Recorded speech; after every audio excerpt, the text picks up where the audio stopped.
유화적인 그런 표현을 하고 있습니다만은 근본적으로 바뀌지 않을 것이다.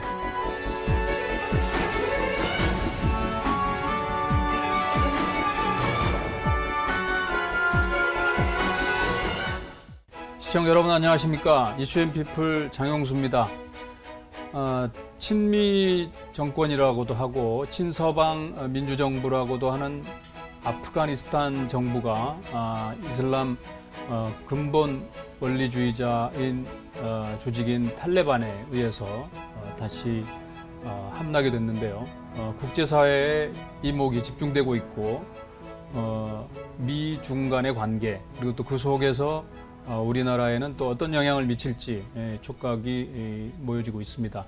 오늘은 대외경제정책연구원 김웅정 원장님을 모시고 관련해서 말씀 나누겠습니다.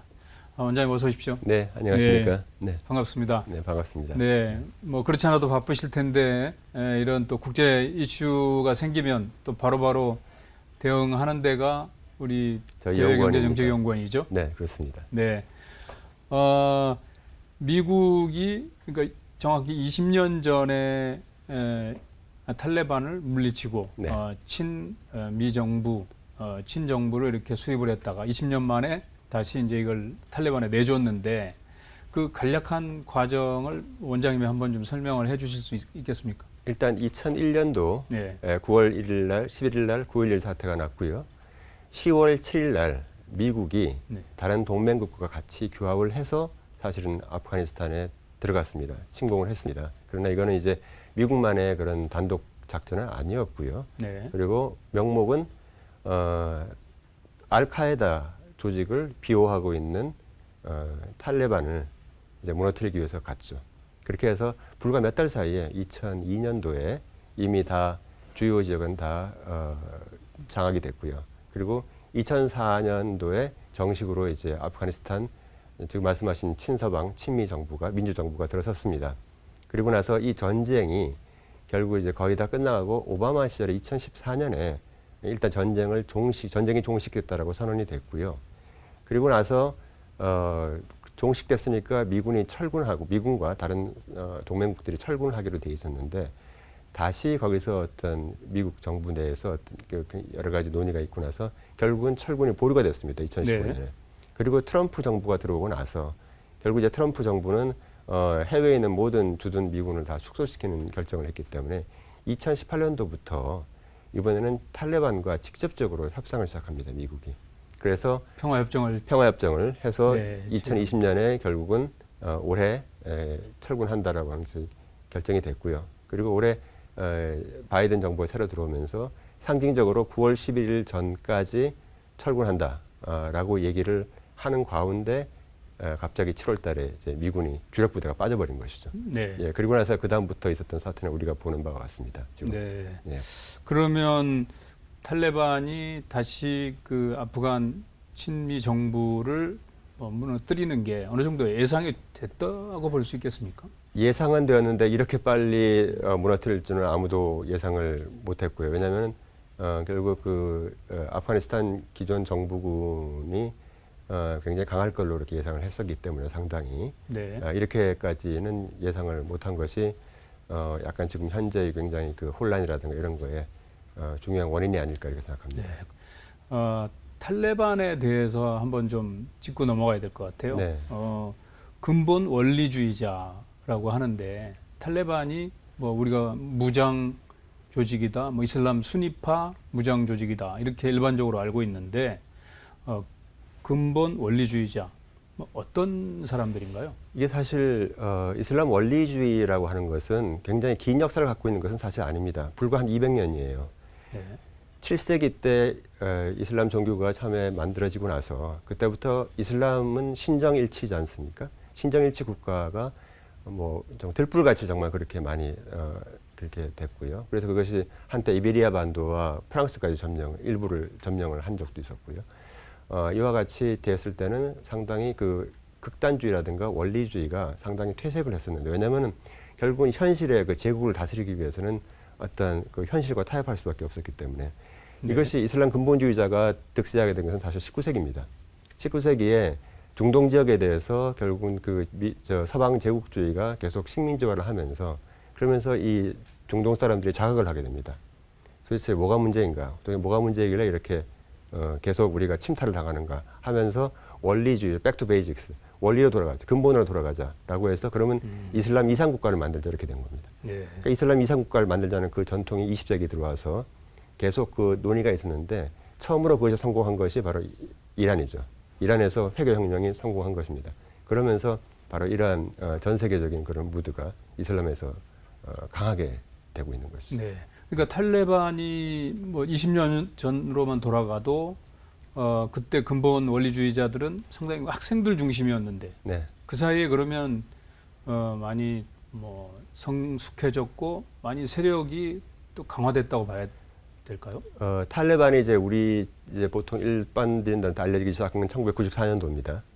그때 결국은 마드라사라고 하죠. 그 이슬람 학교를 중심으로 해서 거기서 원리를 배우는 사람들이 원리를 배우고 그 이슬람 이상 국가를 설립하기 위해서는 결국 총을 들어야 된다. 이렇게 된 것이니까 사실 처음부터 무력은 거의 같이 가는 걸로 봐야 되고요. 그 2년 사이에 96년도에 결국 집권을 하게 되죠. 그렇게 해서 5년 동안 그렇게 집권하면서 서방에서 보기에는 굉장히 악명 높은 그런 정권이었죠. 네. 아무래도 뭐 여성과 그 어린아이들을 상당히 뭐 인권을 좀 많이 침해했다. 뭐 이런 부분들이 이제 지적이 되면서 악명 높은 조직으로 이렇게 알려지지 않았나 싶은데 여전히 그런 부분들이 남아 있을 것으로 우려하는 거죠. 예, 현실에 지금 현재 카불에 있는 탈레반 정권이 여러 가지 유화적인 그런 표현을 하고 있습니다만은 근본적으로 바뀌지 않을 것이다. 결국 샤리아법을 기본으로 하기 때문에 바뀌지 않을 것이라고 보는 것이죠. 네. 미국 사실 세계의 경찰이다. 뭐 이런 긍정적인 표현도 있지만 또 한편에서는 미국이 중앙아시아의 석유와 천연가스를 장악하기 위해서 아프간에 친미 정권을 수립을 했다. 뭐 이런 우려의 그런 시각도 있었지 않습니까? 그거는 아니었던 것 같아요. 그건 저는. 아니었던 예, 그거는 것 그 에너지를 따라서 아프가니스탄을 간 거는 아니었던 것 같고 처음에 들어간 것은 결국은 테러의 온상지를 발본색원하기 위해서 갔는데 그거는 어느 정도 목적을 달성했던 것이 결국은 그 뒤에 오사마 빈 라덴을 결국 사살을 했죠. 예, 그렇게 함으로 해서 어느 정도 그 목적은 달성했는데 영구적이지 못하죠 지금. 그래서 빠져나옴으로 해서 다시 한번 어떤 테러의 위협은 더 커지게 되는 현재 그런 상황이고요. 기본적으로 중동에 대한 전략적인 지금 말씀하신 대로 그 에너지 분야에 있어서 미국의 상대적인 자율성이 커졌기 때문에 중동 지역의 위상이 전략적 가치가 떨어졌고요. 그래서 아프가니스탄 같은 경우도 결국은 그 전략적 가치가 떨어져 있는 상황에서 그럼 이 아프가니스탄에 대해서 이 주변 국가들의 안정을 보장하기 위해서 미국이 현재 돈을 내는 형식이었습니다. 그래서 엄청난 돈을 갖다가 내는데 그 돈을 낸 그 혜택은 누가 받고 있냐면 파키스탄과 중국과 러시아와 이란이 받고 있으니까 그 네 나라에 대해서 미국은 파키스탄을 제외하고는 별로 사이가 좋지 않죠 지금 현재. 그렇죠. 그럼 왜 사이가 좋지 않은 나라들에 위해서 우리가 돈을 내야 되느냐? 그래서 빠지는 것이고요. 일각에서 얘기하고 있는 동투르키스탄 예를 들어서 신장 위구르 지역의 독립 문제 이거에 대해 얘기하는데 이것이 미국의 원래 목표 같지는 않아요. 그건 아니고 다만 다른 우리 적성 국가 내지는 적대 국가의 안위를 위해서 우리가 돈 내는 이거는 막아야겠다라고 해서 지금 빠지는 것이 아닌가 이렇게 봅니다. 바이든 미 대통령이 이번 이제 사태 이후에 한국과 대만, 나토는 아프간과 상황이 다르다. 뭐 이런 표현을 했습니다만 그래도 미국이 자국 우선주의 이제 정책 기조로 가면서 한국의 철구 문제라고 그럴까요? 주한미군 철구 문제 이런 부분들을 우려하는 시각도 있는데 저는 조금 지나친 거라 봅니다. 왜냐하면은 아프가니스탄이라고 하는 나라의 어떤 지경학적, 지정학적 위치하고 한국의 지정학적 위치는 굉장히 다르고요. 지금 태평양 지역은 어쨌든 간에 미국 입장에서는 태평양은 미국의 앞마당에 들어와 있어야 됩니다. 왜냐하면 태평양은 바로 미국 자체입니다. 그렇기 때문에 그래서 결국은 여기서 일본이 왜 이렇게 미국한테 중요하냐면은 결국 일본이라는 나라는 미국 바로 옆에 있는 미국과 접경하고 있는 나라거든요. 그러니까 일본이 위험해지면 안 되는 것이고 그리고 일본이 위험해지면 안 되는데 거기서 대만과 이제 한반도 같은 경우는 이 부분에 대해서 과거에 이 부분을 제외했다가 굉장히 그 어떤 불안정한 상황을 맞은 적이 있었기 때문에 70년 전에 네. 결국 이 부분도 결국 안 된다라고 봤을 때는 결국 이 동북아 지역, 동아시아 지역은 바로 미국의 바로 울타리 바로 바뀝니다. 그래서 아프가니스탄과는 지정학적으로 전략적 위치가 다르기 때문에 두 개를 서로 비교한다고 하는 것은 좀 어불성설 같습니다. 아, 예. 이제 지금 뭐 아직도 그 아프간 상황이 뭐 어느 방향으로 갈지 뭐 또 극적인 다른 반전이 있을지 뭐 모르는 상황인 것 같은데요. 지금 당장에는 아프간 난민들이 지금 많이 생겨서 미국과 뭐 유엔 주도로 아무래도 이 난민 해법을 찾는데 이제 뭐 골몰을 하고 있는 상황인 것 같은데요. 이제 해외 미군 기지를 미국 정부가 활용하겠다 뭐 이런 얘기가 있었고 뭐 우리나라도 당연히 그 대상국 중에 하나인데 난민 수용 문제 어떻게 뭐 해법이 우리나라로서는 어떻게 대응을 해야 될까요? 일단 난민이 만약에 들어온다고 했을 때 그 난민을 뭐 받아야죠. 난민 받아야 됩니다. 그리고 네. 기억하실지 모르겠습니다만은 베트남이 75년에 패망했을 때 베트남 난민 중에 상당수가 우리나라에 사실 들어왔습니다. 네. 들어왔다가 이분들이 한시적으로 머물렀다가 제3국으로 갔습니다. 주로 미국으로 많이 갔죠. 그래서 네. 과거에 우리가 난민을 받은 그 70년대 그 당시에도 우리가 난민을 받은 적이 있고요. 그 다음에 이제 난민은 또 이민과는 달리 이거는 난민은 난민이기 때문에 레퓨지이기 때문에 이거는 네. 받는 것이 그 국격에 맞는 것이고요.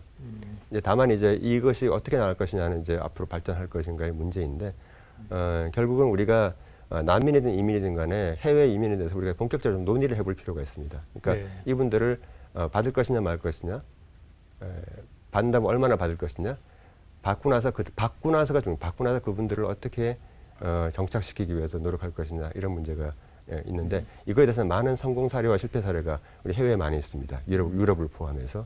그러니까 우리가 이런 부분에 대해서 충분한 반면 교사로서 여러 가지 사례가 있기 때문에 이런 부분을 가지고 충분히 협의를 해야 된다고 생각합니다. 네. 우리 정부가 아프가니스탄에 이제 그 공적 원조 자금 ODA 자금을 보니까 꽤 많이 지원을 했던데 얼마나 지원한 겁니까? 글쎄 저 보도에 나온 바에 따르면 1조 원 넘게 그동안 네. 20년이었으니까요. 1조 원 넘게 지원했다. 네. 직접 간접적으로 네. 그렇게 이제 얘기가 되고 있고요. 우리나라뿐만 아니라 우리나라는 사실 선진국 중에서는 상당히 적은 규모였고요. 많은 나라들이 사실은 그 아프가니스탄 민주정부를 위해서 네. 지원을 많이 했었고 그 결과가 지금 지난 20년 동안에 새로 자라난 아프간 젊은 세대들이 그 혜택을 받지 않았나 이렇게 생각합니다. 네.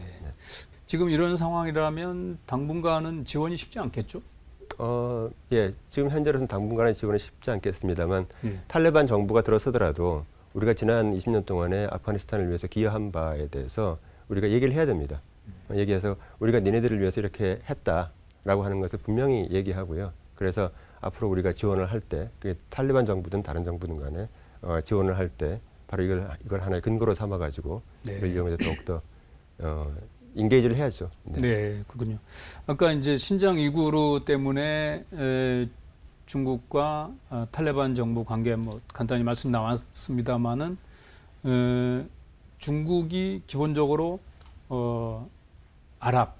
아프리카도 그렇습니다만 아랍에 대한 지원이 뭐 상당히 많은 것 같아요. 근데 이제 그 일환으로 봤을 때 최근에도 이제 중국이 보니까 중아랍 무슨 엑스포인가요? 뭐 개최를 한 기사를 제가 봤는데 앞으로 중국과 탈레반 관계 지금 뭐 이 시간이 얼마 지나지 않아서 확인이 쉽지 않을 것 같은데 어떻게 예측해 볼 수 있을까요? 사실 오늘 아침에도 그 왕이 외교부장의 무슨 회의에서 왕이 외교부장의 그 발언을 들었는데요. 네. 직접 들었는데 왕이 외교부장이 이제 그러더라고요. 이웃 국가들하고는 무조건 사이좋게 지내는 것이 중국의 원칙이다. 그 옛날부터 그랬죠, 사실은. 네. 어떠한 관계든 간에 하여튼 사이좋게 지내야 된다라고 하는 것이고 아프가니스탄에서는 결국은 기존 권력과 중국은 기본적으로 좋은 사이를 우호 설린 관계를 유지한다 하는 것이 원칙이기 때문에 지금 현재 집권하고 힘을 장악한 탈레반 정부에 대한 대규모 지원이 있을 것 같고요. 네. 지금 현재 기존에 지금 그 파키스탄, 중국 경제 회랑이 있습니다. 그것이 파키스탄 남쪽에 있는 과다르라고 하는 항구를 짓고 거기까지 쭉 이렇게 완전 이코노미 코리더를 해서 경제 회랑을 하는 게 있는데 지금 그것이 이제 그 파키스탄하고 중국의 접경 지역부터 이렇게 시작이 되는데 이 아프가니스탄을 집어넣어 가지고 같이 이렇게 해줄 테니까 여기에 같이 동참하자라고 하는데 그것의 이제 주 혜택은 결국은 보면은 그 지금 아프가니스탄의 주 가장 그 큰 부족인 파슈툰족이 사는 그 지역의 혜택이 될 겁니다. 그게 동남부 쪽이요. 예, 그렇기 때문에 결국 이것은 탈레반의 또 핵심 지역이기도 하고요. 그래서 결국 이것은 상당히 탈레반한테는 매력적인 그런 제안이 될 수밖에 없다 이렇게 봅니다. 그 아까 회랑 그게 그 1대1로 정책의 일환으로 볼 수 있겠네요. 예. 그 러시아도 이제 아프간과 주변국을 둘러싸고 이렇게 셈법이 좀 복잡하게 된 것 같은데요. 러시아와 탈레반 정권 어떻게 또 예상해 볼 수 있을까요? 악연이었죠 과거에. 예, 소비에트 연방일 때는 소비에트 연방과 아프가니스탄은 직접 접경을 하고 있었습니다. 그 당시에 지금 타지키스탄, 우즈베키스탄, 투르크메니스탄이 있는데 지금 러시아는 사실은 같이 접경 지역은 아니죠. 네. 예, 아니기 때문에 그러나 이제 러시아는 사실은 중국이나 이란이나 파키스탄보다는 한 발짝 물러나 있는 상황입니다. 어쨌든 접경은 하지 않으니까요. 지금 러시아의 움직임을 보게 되면은 타지키스탄, 우즈베키스탄, 투르크메니스탄, 특히 타지키스탄하고 아프가니스탄 문제를 같이 공동으로 지금 해결하자고 노력을 하고 있습니다. 적극적으로. 예. 왜냐하면은 타지키스탄에서 막아야 되거든요. 문제가 생기면. 그러니까 막아야 되고 또 아프가니스탄에서 타지크족이 또 한 세 번째쯤 되는 그런 많은 부족이기 때문에 결국 가장 중요한 타지키스탄과의 협력을 통해 가지고 미리 선제적으로 문제를 갖다 해소하려고 하는 그런 노력은 보이고 있습니다. 그러나 러시아 입장에서는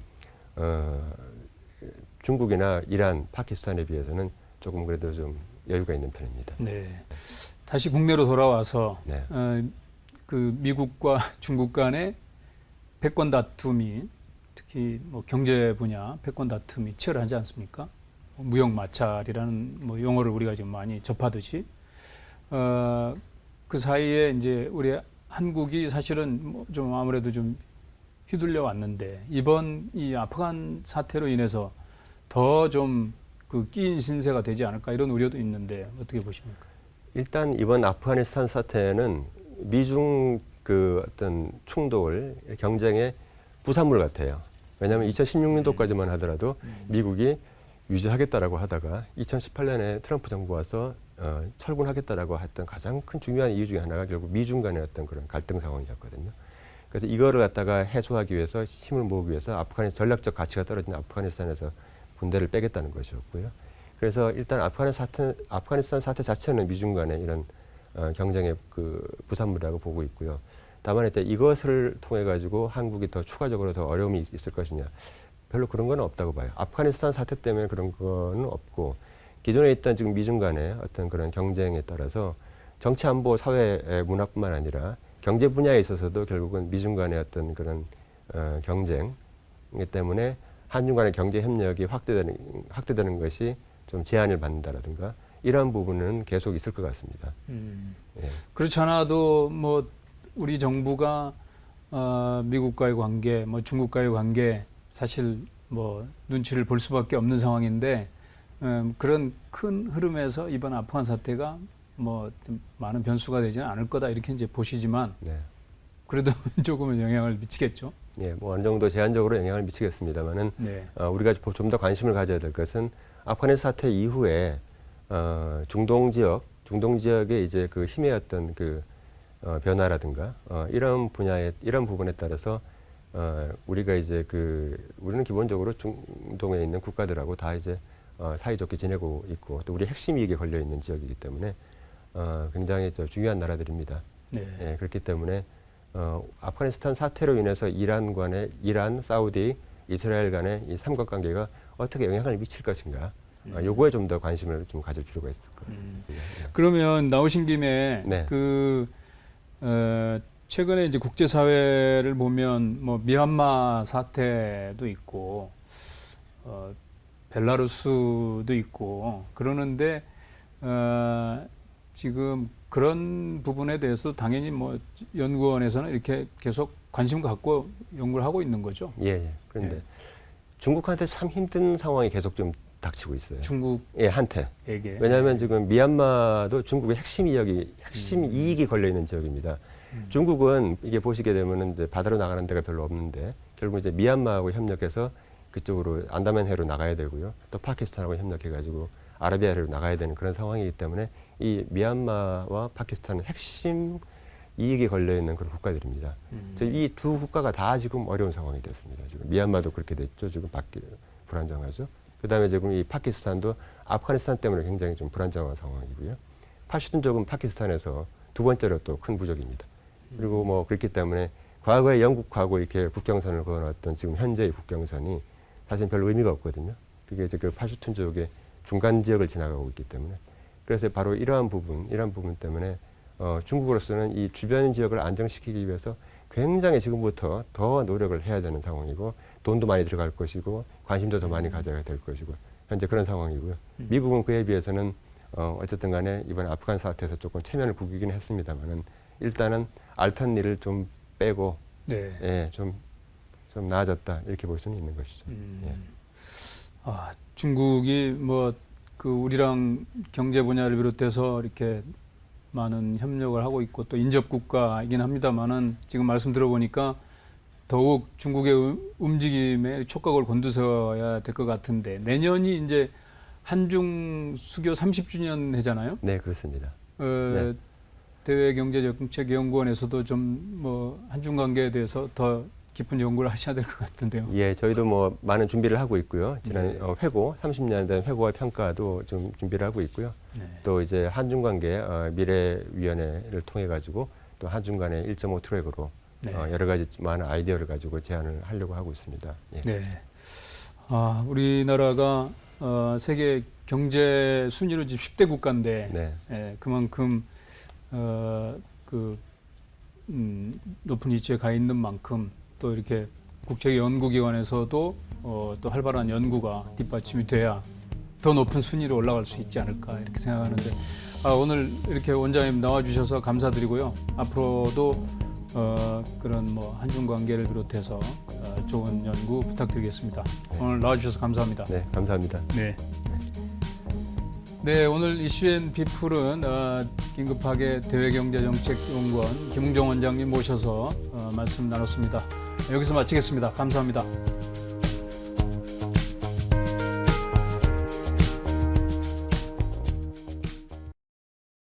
나를 지치게 하는 높은 금리. 하지만